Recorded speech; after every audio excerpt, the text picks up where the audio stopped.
నమస్తే. ఇన్నాళ్ళు నన్ను సపోర్ట్ చేస్తూ, ఎంకరేజ్ చేస్తూ మీ ప్రేమని నాకు అందిస్తున్న ప్రతి ఒక్కరికి కృతజ్ఞతలు. అలాగే ఈ వీడియో కూడా ఖచ్చితంగా మీకు ఉపయోగపడుతుంది. లైక్, షేర్ అండ్ సబ్స్క్రైబ్ చేసి మీ సపోర్ట్‌ని నాకు అందించండి. అలాగే ఈ వీడియో పట్ల మీకున్న అభిప్రాయాన్ని కామెంట్ సెక్షన్‌లో కామెంట్ చేసి తెలియజేయండి. ఇప్పుడు వీడియోని చూద్దాం. నమస్తే. Welcome to our channel. నేను పద్మిని. ప్రస్తుతం మనతో పాటు ప్రముఖ ఆధ్యాత్మికవేత్త, వాస్తు జ్యోతిష పండితులు, లలిత ఉపాసకులు, వాస్తు జ్యోతిష శిక్షణ నిపుణులు బ్రహ్మశ్రీ నానాజీ పట్నాయక్ గారు మనతో పాటు ఉన్నారు. మాట్లాడదాం. సార్ నమస్తే సార్. శ్రీమాత్రే నమః. ముందుగా మీకు తొలి ఏకాదశి శుభాకాంక్షలు సార్. మీకు మరియు మన ప్రేక్షకులందరికీ కూడా విష్ణుమూర్తి అనుగ్రహం పరిపూర్ణంగా కలగాలని కోరుకుంటున్నాను. తొలి ఏకాదశి శుభాకాంక్షలు. Thank you so very much sir.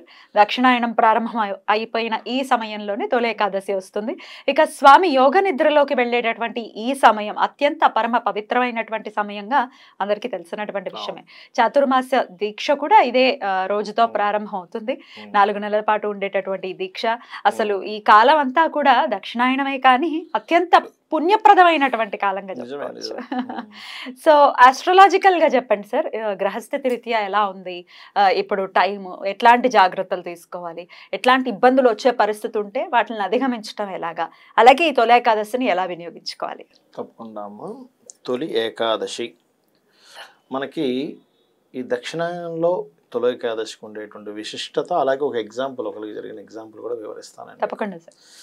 First of all ఏంటంటే మనకి రోగాలు వస్తుంటాయి చూసారా, మెయిన్గా ఎక్కువగా ఏ డాక్టర్నైనా మీరు అడగండి, ఎప్పుడు మీకు పేషెంట్స్ ఎక్కువగా ఎప్పుడు వస్తారంటే వర్షాకాలం అని చెప్తారు. అవును, అంతే కదా, న్యాచురల్ గానే. అందుకే మన వాళ్ళు చాలా క్లియర్గా ఈ వర్షాకాలాల్లోనే ఎక్కువ మీకు కొన్ని తీసుకునే దీక్షలు కానీ ఇవన్నీ ఎక్కువగా ఇక్కడే ఉంటాయి. మీరు గమనించండి, ఈ దక్షిణాయనంలో ఎక్కువ ఉంటాయి. అయ్యప్ప స్వామి దీక్ష దగ్గర నుంచి అన్ని కూడా సైన్స్ తో రిలేట్ అయ్యే ఉంటుంది 100%. సైన్స్ తో రిలేట్ అవ్వనటువంటి ఒక్క విషయం కూడా ఉండదు సనాతన ధర్మం. పసుపు దగ్గర నుంచి మనకి మనం వంటలో వండుకునేటువంటి దినుసుల దగ్గర నుంచి, ఉపవాసాల దగ్గర నుంచి, అందులో ముఖ్యంగా ఏకాదశి ఉపవాసాల గురించి ఖచ్చితంగా ఉంటుంది. అయితే ఈ ఏకాదశికి ప్రత్యేకంగా ఏంటంటే స్వామివారిని ముఖ్యంగా మీరు ఎక్కువ ఫలితం రావడానికి దగ్గరలో శివాలయం ఉన్నట్లయితే శివుడికి అభిషేకం చేసుకున్న తర్వాత స్వామివారిని కనుక మీరు ప్రార్థించినట్లయితే చేయాలి, 100% చేయాలి. మీకు ఇందాక ఒక ఎగ్జాంపుల్ చెప్తాను అన్నాను కాబట్టి ఒక విషయం చెప్తాను మీకు. ఒక 10 years బ్యాక్ ఒక పర్సన్కి హెల్త్ ఇష్యూ వచ్చింది. అదే ఈ డాక్టర్స్ దాని పేరు నాకు కరెక్ట్గా గుర్తు రావట్లేదు.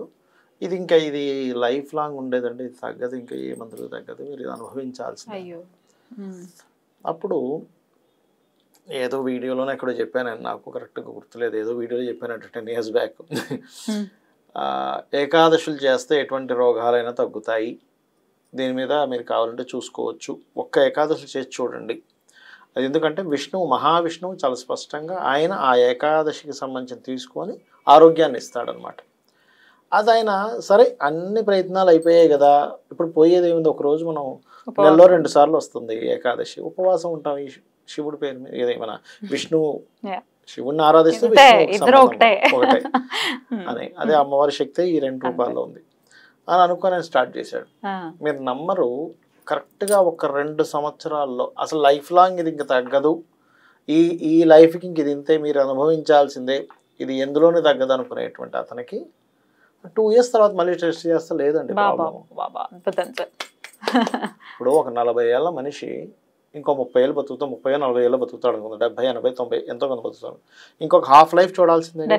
హాఫ్ లైఫ్ మొత్తము మీరు రోగంతో బాధపడేటువంటి వ్యక్తికి రోగం లేకుండా జరిగిందంటే ఒకసారి ఆలోచించండి. అంటే మనం విత్ ఇన్ 2 years అంటే ఇంక డాక్టర్లు చేతులు ఎత్తేసారు, ఇది కాదు. కొన్ని కేసెస్ అలాగే ఉంటాయి. డాక్టర్లు కూడా ఏంటంటే వాటికి పాపం వాళ్ళు ఏం చేయలేరు, కొన్నిటికి మెడిసిన్స్ ఉండవు, కొన్నిటికి ఉండవు, కానీ ఏకాదశి బలం అంత గొప్పది, అందుకే చేయమన్నారు. మనం అందుకే ప్రతిసారి కూడా చెప్తుంటాం, ఏమంటే రవిచంద్రులు 1/5 axis లో 3/11 axis లో ఉన్నారు, ఇది ఆరోగ్యాన్ని పెంపొందించే కాంబినేషన్, చెయ్యండి చెయ్యండి చెయ్యండి. నాకు సడన్ గా గుర్తుకొచ్చింది అది కేసు, గుర్తుకొచ్చారు, వాళ్ళకి చెప్పాలి, అది ఎప్పుడు మనం మర్చిపోతున్నాము అని అన్నా. So beautiful. అది అసలు నిజంగా అతను అంటే అక్కడి నుంచి ఫస్ట్ ఆఫ్ ఆల్ ఏంటంటే అంతకుముందు అతను నార్మల్గా ఉండేవాడు. అంటే ఎట్లాగా ఏదో పూజ చేసాం, ఏదో గుడికి వెళ్ళాం, కానీ ఆ 2 years దాటిన తర్వాత లాట్ ఆఫ్ ట్రాన్స్ఫర్మేషన్. అంటే నిజంగా భగవత్ శక్తి ఉంది, మన ఋషులు ఎంత గొప్పవాళ్ళు. ఏకాదశి నిజమే కదా, ఈ 3/11 ఆర్ 5/9 యాక్సెస్లో ఉన్నప్పుడు ఎందుకు పెట్టారు? ఏకాదశి స్థితి అట్లా రావడానికి కారణం ఏంటంటే చాలా దాని మీద చదవడం, తెలుసుకోవడం, నలుగురికి చెప్పడం.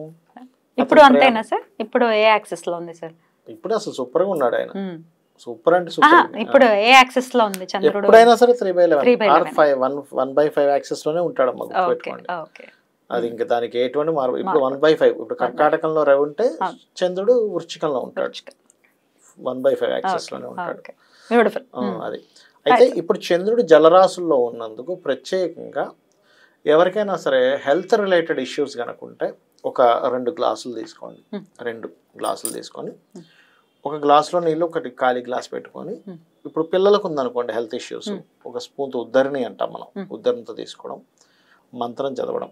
అదేంటి అంటే ఒకటి ఓం నమో నారాయణాయ చదవచ్చు, లేదా క్రీం అచ్యుత అనంత గోవింద, లేదు అమ్మవారి మంత్రం కూడా చదవచ్చు, తప్పేం కాదు. ఎందుకంటే అమ్మవారే కృష్ణుడు, అమ్మవారే రాముడు అని చెప్పడం జరిగింది చాలాసార్లు మనకి. అందులో ఓం సర్వవ్యాధి ప్రశమని సర్వ మృత్యు నివారిణి అగ్రగణ్య అచింత్య రూప కలికల్మష నాశిని నమః. అది ఇలా స్పూన్తో తీయండి, అది చూడండి, అందులో వేయండి. ఆ మంత్రం చదవడం వేయడం, ఆ మంత్రం చదవడం వేయడం. గట్టిగా ఏం చదవక్కర్లేదు, ఎందుకంటే మళ్ళీ తుప్పర్లు అందులో పడతాయి. అందుకే మనకు చూడండి హోమాలు చేసేటప్పుడు ఇది దూరంగా ఉండి చదువుతాడు ఆయన పురోహితుడు. ఇక్కడ హోమం చేసేవాళ్ళు చదవరు, ఎందుకు ఈ తుప్పర్లు పడకూడదు, మనసులో తలుచుకోండి, చూడండి. ఇలా చేసి మీ ఇంట్లో ఎవరికైనా హెల్త్ ఇష్యూస్ ఉన్నాయి, ఎందుకంటే జలరాశుల్లో చంద్రుడు ఉన్నప్పుడు జల సంబంధంగా చేస్తే తొందరగా పనిచేస్తుంది. దాన్ని ఆ స్వామివారికి మళ్ళీ ఆ జప జలాన్ని చూపించి దాన్ని పిల్లలకి ఇచ్చిన, మీరు తాగిన హెల్త్ ఇష్యూస్ అనేవి తగ్గుతాయి.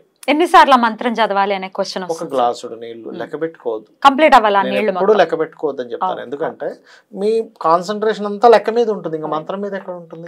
మంత్రాన్ని ఎక్కడ ఆస్వాదిస్తారు? ఆ మంత్రం ఎందుకు పని చేస్తుంది? మీరు లెక్క పెట్టుకుంటే కొంచెం లెక్క పని చేస్తుంది, 1 2 3 వస్తాయి. అయ్యో. కాబట్టి ఆ రకంగా చేయండి, ఖచ్చితంగా బాగుంటుంది. ఇక ఉపవాసం, ప్రత్యేకంగా ఏకాదశి అంటేనే ఉపవాసం. ఆరోగ్యం బాగాలేదండి, లేకపోతే ముసలి వాళ్ళు అయిపోయారు, బాగా ఏజ్డ్ అయిపోయారు, స్త్రీలకి, చిన్న పిల్లలకి చెప్పలేదు, రోగగ్రస్తులకి చెప్పలేదు. ఆరోగ్యంగా ఉన్న వాళ్ళు, యువకులు ఖచ్చితంగా చేయాలి. వాళ్ళ హెల్త్ ముఖ్యం కాబట్టి చేయాలి. ఇంకోటి ఏంటంటే మరీ ఉండలేమనుకున్న వాళ్ళు పళ్ళు తీసుకోవచ్చు, క్షీరం తీసుకోవచ్చు అని చెప్తుంది శాస్త్రం. అది కూడా స్వచ్ఛమైన ఆవు పాలు, గేదె పాలు, మేకపాలు కాదు. అంటే చెప్తున్నా ఇవాళ రేపు. రైట్ సార్, తప్పకుండా సార్, చాలా అద్భుతంగా వివరించారు. ఖచ్చితంగా ఈ తొలేకాశిని ప్రతి ఒక్కరూ కూడా చాలా చాలా అద్భుతంగా వినియోగించుకుని స్వామి అనుగ్రహాన్ని పొందాలి. అలాగే సంతానం కోసం ఎదురు చూసే వాళ్ళు కూడా ఏకాదశులు వినియోగించుకోవచ్చు కదా. పర్టికులర్ గా ఏంటంటే కొంతమందికి గైనికల్ ఇష్యూస్ ఉంటాయి చూసారు, అందువల్లనే సంతానం రాకపోవడం. గైనికల్ ఇష్యూస్ మీరు ఎందుకు, మన జ్యోతిషాస్త్రం ఎంత స్పష్టంగా పనిచేస్తుందని చెప్పడానికి ఒక ఉదాహరణ చెప్తాను. ఎవరి జన్మ జాతకంలో అయినా రాహు వృశ్చిక రాశిలో ఉండి అది అష్టమ స్థానం అయితే మీరు కళ్ళు మూసుకొని చెప్పొచ్చు ఏమండి మీకు గైనికల్ ఇష్యూస్ ఉన్నాయని. ఒక్కోసారి అష్టమం కాకపోయినా రాహు వృశ్చిక రాశిలో ఉంటే గైనికల్ ఇష్యూస్ ఉంటాయి లేడీస్కి. మీరు చెప్పేసి అక్కడ మనకు అడిగి జ్యోతిష్ శాస్త్రం ఎంత బాగా పనిచేస్తుంది ఏంటి అనిపిస్తుంది. అష్టమంలో రాహు ఉంటే డెఫినెట్ గా ఇబ్బంది, గైనికల్ ఇష్యూస్. అందులో వృశ్చికం అష్టం అయితే ఇంకా గ్యారంటీ. కుజరాహువులు కలిసిన కొన్ని కాంబినేషన్స్ ఉన్నాయి, బట్ వృశ్చిక రాశిలో రాహు ఖచ్చితంగా బికాస్ ఆఫ్ ఆ స్థానం అటువంటిది. సో ఖచ్చితంగా ఏకాదశులు గనక చేసుకుంటే భార్యాభర్తలు ఇరువురు కూడా ఈ సంతానానికి సంబంధించిన ఇబ్బందులు కూడా తొలగిపోతాయి. ఇంకా విష్ణువు తలుచుకుంటే స్థితికారకుడు, ఇది అది ఏమిటి, అన్నిట్లోనే ఆయన ఉంటాడు, నడిపించేవాడు ఆయన, శక్తినిచ్చేది అమ్మవారు, నడిపించేది ఆయన, లయకారకుడు శివుడు. అంతే. అద్భుతం సార్, చాలా బ్యూటిఫుల్ గా ఎక్స్ప్లెయిన్ చేశారు. కృతజ్ఞతలు. ఏకాదశి శుభాకాంక్షలు తెలియజేస్తూ నమస్కారం. శ్రీమాత్రే నమః.